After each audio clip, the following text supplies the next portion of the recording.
And let me be clear. Let me just see a show of hands. How many people are making more than $250,000 a year? How many people are making less than $250,000 a year? Raise your hand. If you make less than $250,000 a year, which includes 98% of small business owners, you won't see your taxes increase one single dime. Not your payroll taxes, not your income taxes, not your capital gains taxes, nothing. In an economy like this, the last thing we should do is raise taxes on the middle class. And that's why I'm providing tax cuts to 95% of working families. And to the small business owner that's been working hard and saving, what I say to them is, I want you to succeed. And if you are just barely making a little bit over $250,000 now and you've got a payroll, I'm going to give you a tax credit to help provide health care for your employees. And we are going to exempt you from capital gains tax. And by the way, you would have saved sooner to get to the point where you were making $250,000 if you had been under my tax plan and got an earlier tax cut, instead of following the George Bush, John McCain agenda, which rewards those at the top instead of looking out for working Americans. That's the agenda that we need to push.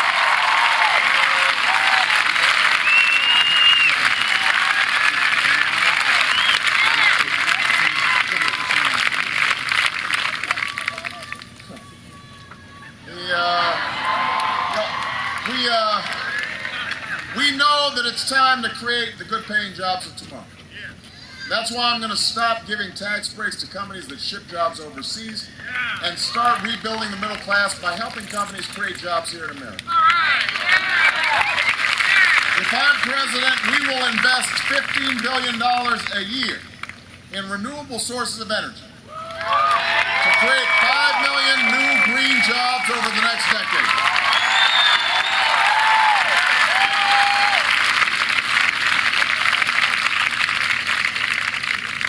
We'll open up that old factory, that old mill that closed down, to build a wind turbine, to build solar panels. We're going to create 5 million new jobs that can be outsourced and pay well, and we are going to create the fuel-efficient cars of the future right here in the United States of America. Not in Japan, not in South Korea. Jobs that will help us end our dependence on oil from Middle East dictators. I'll also put 2 million more Americans to work rebuilding our infrastructure, not just our roads and our bridges, but laying broadband lines in rural communities. Creating the new electricity grid that we need for the 21st century. And if people ask how we're going to pay for it, you just tell them, if we can spend $10 billion a month in Iraq, we can spend some money to rebuild America.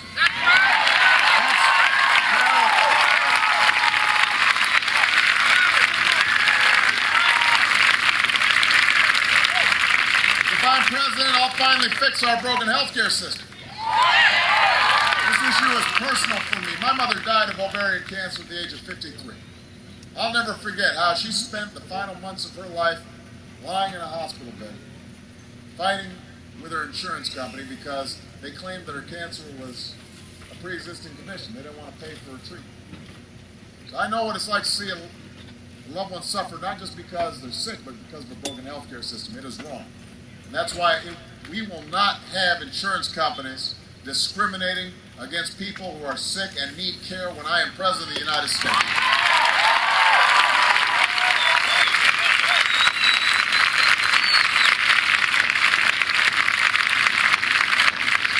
John McCain kept on trying to suggest that I was proposing some government takeover of health care. He wasn't paying attention to my health care plan. So let me describe it one more time. If you have health insurance, the only thing that will change under my plan is that we will lower premiums. If you don't have health insurance, you'll be able to get the same kind of health insurance that members of Congress get for themselves. Seems fair to me. If it's good enough for John McCain and good enough for Barack Obama, it's probably good enough for you.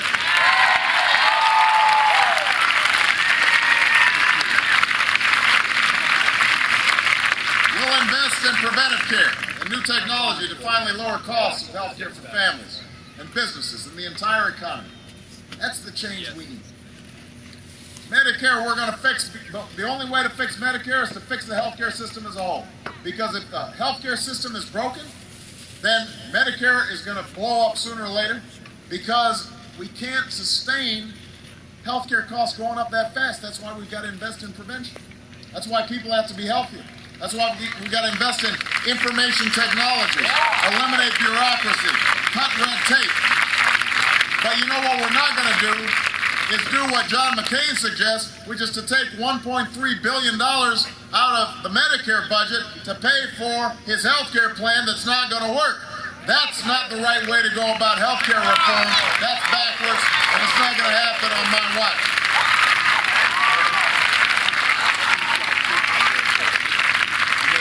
We will give every child, everywhere, the skills and knowledge they need to compete with any worker anywhere in the world.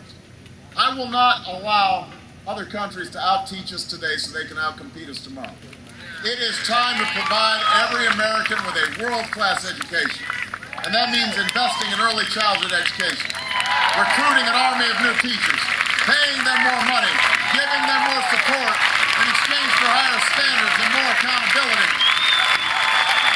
And it means making a deal with every young American who has the drive and the will and not the money to go to college.